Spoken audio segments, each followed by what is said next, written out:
Hello, everyone. Welcome to my show. Autumn is here. Today, we're going to talk with Theresa Bavero. We're going to talk about therapy. It is so important to have therapy. Some of us have done it, and it has helped them. And some people are just questioning it and not sure. And we just want to get people more comfortable and so they can make a good decision about it. So welcome to our show, Theresa. Thank you so much for having me. I'm excited to have you. It's been a while, so it's good to see you again. You as well. Always good to see you. Well, my show is about, it's called Autumn is Here, and it's about the changing. It's about the time that's changing. It's about how the seasons change and how our lives change. And yes. We can't stop the change. I mean, we're going to all get older and we're going to need some help. And I've dealt with things with being a caregiver to my mom. And when she passed away, I got therapy because MJHS offered it. And I said, sure. I never thought about getting therapy, but I did. And it was a really good experience for me. It was very helpful. And I was just thinking about it, wow, I wonder if people, think about doing that after or have the access to it. So that's what we want to talk about. Yeah. So tell me a little bit about yourself and your profession.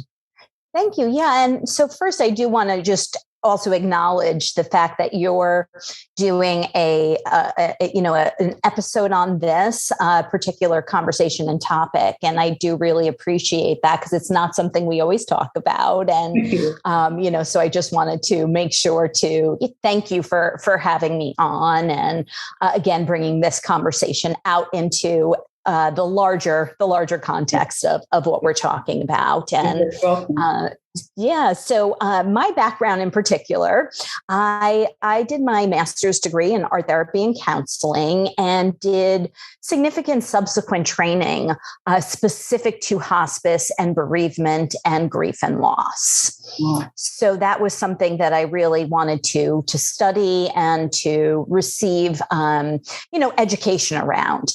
And that led me to a career in hospice. It's where I've spent my entire career currently. And for a while, I've been working, as you mentioned, at MJHS Hospice, which is a local hospice in New York City. And we provide end-of-life care for patients and their families. My role specifically, though, and I think that's why you were having me on today, is that I'm part of the Bereavement Department, and we are all counselors that provide supportive services to family members after the loss of a loved one. So that entails some of it is individual grief counseling, some of it is loss-specific support groups, some of it's more education-based, like lectures, so that you can receive more knowledge if you're wondering about grief and loss and your own process. So those are some of the services that I currently offer with MJHS Hospice. Okay, that's great. That's great. So what has been your experience when people have lost a loved one? Mm-hmm. What has been your experience like? Do they seek counseling? Is that a normal thing that people just seek it, or does it have to be introduced to them? Do you find it's a mix of both. It is a mix of both. I think that there's some people that are very clear that they want some added support and find that they would benefit from some added support. And then I think there's other people, similar to what you were saying, that you had never engaged in therapy before, but it was during that time that you were like, this is something that might be helpful for me. So when it is offered, people may say, oh, actually, I think that might be a good idea. I think that might fit for me. And they get to then choose what is the best support for them. Perhaps it's individual, it may be a group. So there's a lot of different options, but I do find it is a little mix of both of those things. Okay. A lot of times we only know things from what we see, what we hear. A lot of times on television, they have a lot about therapy. You go to therapy, it's somebody laying on a couch and talking to you. And, that's the image sometimes. So can you explain exactly what that looks like? What does it look like? You go into therapy with a therapist. What does that look like? Yeah. So therapy, and I feel like we could do like a whole series on this perhaps, right? But, therapy can really look a lot of different ways. And I do think we have perhaps those images that we've seen depicted in, like you said, in TV and movies and even on social media now. So we may have an idea. And sometimes the portrayals are very accurate and, it's very right on, but sometimes it's a stretch or an embellishment, or maybe for entertainment purposes, they, tweak things a little bit. But one thing I do really feel is important is that therapy can look a variety of different ways. And it also depends on the type of therapy that you're seeking. I know that from the context of what we're talking about in terms of grief counseling, is that's really based on what your individual needs are. So it can look a lot of different ways because everybody might be coming in with different questions, different challenges, different struggles. And I think it's mostly about really recognizing what are your unique needs and tailoring the therapy to meet those needs. Do you start off with like you should take a certain amount or 3 months or whatever, or it's just something that the duration is up to you? I think that, it again is really based on your needs, right? Some people may find like perhaps it's the first time they've ever experienced a loss and they're just questioning like all of these new feelings that are coming up. And, sometimes grief, you feel like you're all over the place and you're like, why am I feeling this way? Is it right to feel this way? And sometimes people just, really benefit from some education on what grief is, how it can manifest, that it can, impact you physically and spiritually and emotionally. So education might be helpful, and then they're okay, kind of like moving forward on their own with their own networks of support and skills. Sometimes it does require a little bit more if perhaps you don't have a good network of support, and it's about how do I cultivate new coping skills and sources of support that can help me through. So I really, again, want to say it's not like a cookie cutter approach. It's really, what do you need and how do we, again, really tailor that to meet your needs? Advising. This is something I had thought about afterwards. Mm-hmm. Do you ever, when someone is going through a loss, or when they take therapy, but prior to that, if someone is going through an aging parent and their parent is ill, or that the end will come eventually, do you recommend that they take therapy prior to that? Do people, because after I took it, I thought, wow, I could have had this before and it might have helped me get through this a little better. So what would you say to that? Yeah, no, that is such a great point. And I really appreciate you bringing that up because I think it is something that really is very unique.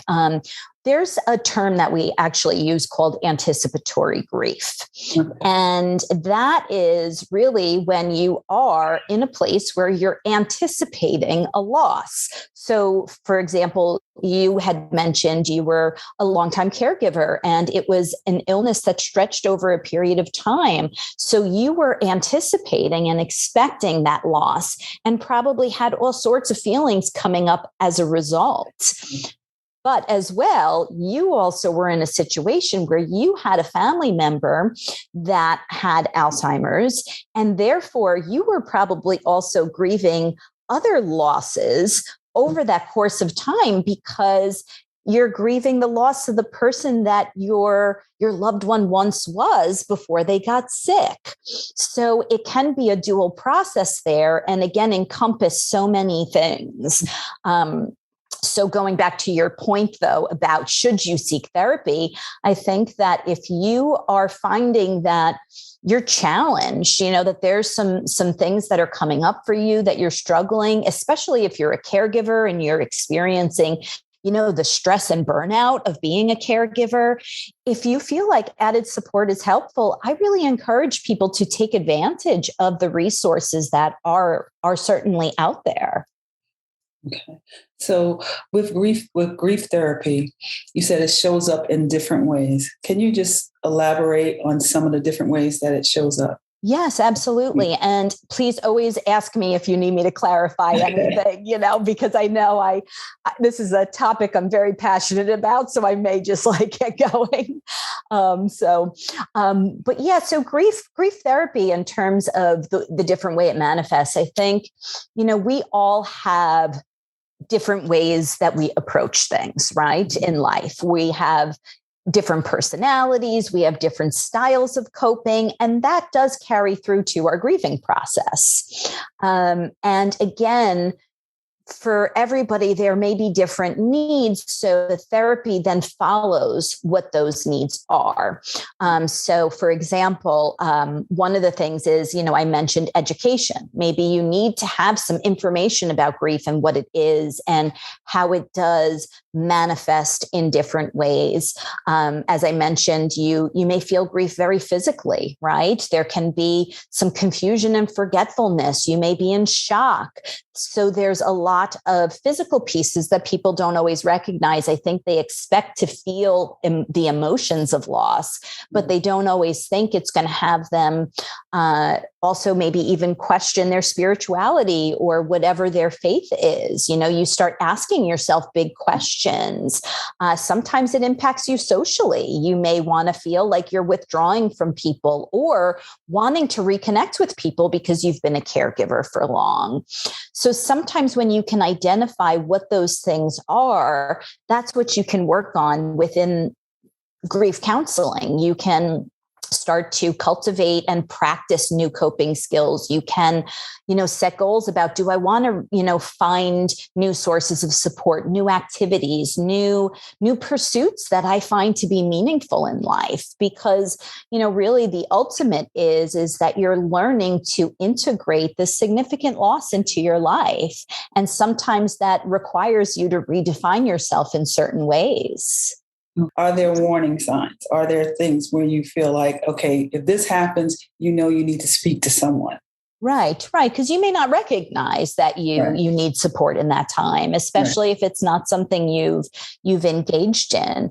And, a few things, if you don't mind, I just want to just touch upon is that I know we're talking about grief here, right? And grief, we're talking about it within the context of losing a loved one. But I do think it's important to distinguish and let your listeners know that grief really is the reaction to a loss. And sometimes that loss is not a death.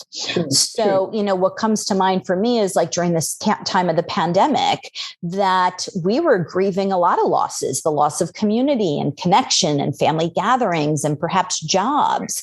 So again, therapy can be used to really address like all of the losses we experience in our lives. And losses also range. You were in a particular situation where you had a loved one that had a long illness. But there are unique things that can come up when it's a sudden death or a different type of loss. Maybe you weren't expecting it. So this is such a broad, topic. And I know we're trying to really distill certain key things down. But I just thought that was important to note as well. Well, that's great. That's absolutely great because it does show up in different places. It doesn't have to be a death. And I'm glad that you explained that because you'll go through life and not realizing that you're grieving because it wasn't a death, but you lost something. Yes. And you can't pinpoint it. So absolutely. So absolutely. I think that was an awesome point to bring up. Yeah. No. And to your point though, about warning signs, because I think all of this, because even if you're experiencing some of these other losses, right, these warning signs may apply to those as well, not just the loss of a loved one. But, I think that part of it is kind of, being in a place of reflection and asking yourself, do I need some added support during this time? Is there a way that I could process this in a different way? Do I need someone to listen to me? Do I need someone to, help me strategize and find new things? So part of it is an inner reflection of, I'm finding these things really challenging, and it would be great if I could have some added support around it. So that's just like a basic level. But if you're having trouble, and I don't want to kind of overgeneralize where, like, if you're crying a lot, then to go get therapy, because when we lose someone or we have a significant loss, we might cry. We might cry a lot. Some of us are, we really express our emotions, and therefore we may cry, whereas other people may not. There's different types of ways that we grieve. So I don't want to kind of like put it as a blanket statement for that. But if you are finding that it is impairing your day-to-day life, like if you're having trouble getting through your day, attending to your usual routine, going to work, things like that, I would say that's definitely a big sign that you would want to reach out for some help. Certainly, if you find it significantly impacting you to a degree where you're having trouble day to day, then that's kind of, for me, something that I would say to someone, I think it would, therapy would be a great place for you to go. And of course, if you're experiencing any kind of thoughts of suicide, self-harm, if you're feeling like life is no longer meaningful, those are, I would say, really big warning signs that you should absolutely seek treatment. Okay, great. How do you, other than if you have insurance and things like that, but is there any programs, any way that you can access it if you don't have it readily available with your benefits? Do you know of anything like that? Yeah, well, like for one example, and, again, we're talking in the context of hospice, from my role, is that bereavement services are part of the hospice benefit. And therefore, we do not have a fee for our families who have lost a loved one on our hospice program. And so, you may have listeners in other states and everything as well, that there's hospices all over that, if you have a friend in California, they may be able to call their local hospice and see what services are available. And there's also a lot of community organizations that do offer therapeutic services. Because again, with hospice, we're talking within the scope of grief counseling, which is really about the reaction and your grieving process after the loss of a loved one. However, if you need other therapeutic services, there are certainly a lot of community organizations. If you work for a company, you may want to see if they have, employee benefits. And you can also call your insurance and ask them, what do you cover? And get a list of providers that are in network, which, can be helpful. But there are, I think such an array of services now, support groups that allow you to have, a sense of connection and, curbing some of those feelings of isolation. Because when we're grieving, we can feel alone in it. And so I do think there are great resources out there. It's just you do have to identify them. Okay. Well, thank you. So much information. I appreciate it. But is there anything else that you would like to add? Something that you want to talk about? It doesn't have to just be about grief, but is there something else that would help someone listening? We are talking about people who even care for their relatives. So it doesn't have to be that they lost somebody, but if you care for their relatives, if they're sick, so is there anything that you could say, would you like to say to the audience or anybody that's listening? Yeah, no, I appreciate you bringing that point up, because one of the things I wanted to, when I was talking earlier about groups, right, that so much of what we've been talking about is very much based on individual therapy, but groups are also a great source of support. And what came to mind when you were asking that is, if you have a loved one, if you're caring for a loved one, there are so many caregiver support groups out there, so that you could even join one of those groups. And I know that so many different organizations, like the different associations related to specific illnesses, and also hospitals and other programs that do offer caregiver support groups. So if you are caring for someone and you feel it would be helpful to be in connection with others, to have time for yourself, because I think giving yourself that space and time is a practice of self-care and can alleviate some of that burnout, and just really have like what you're going through normalized and validated from other people. I think that's such an important thing. So if you are doing that, look for those caregiver support groups and other opportunities, excuse me, to connect with other people. I just also do want to say, like, I, again, really feel like it's such an amazing thing that you are doing, this as a conversation and a topic, because we don't always talk about these things, Right. it's, death, dying, therapy, loss, like these are kind of subjects that sometimes are hard to talk about. Maybe people don't want to talk about them. So there's sometimes still a little taboo.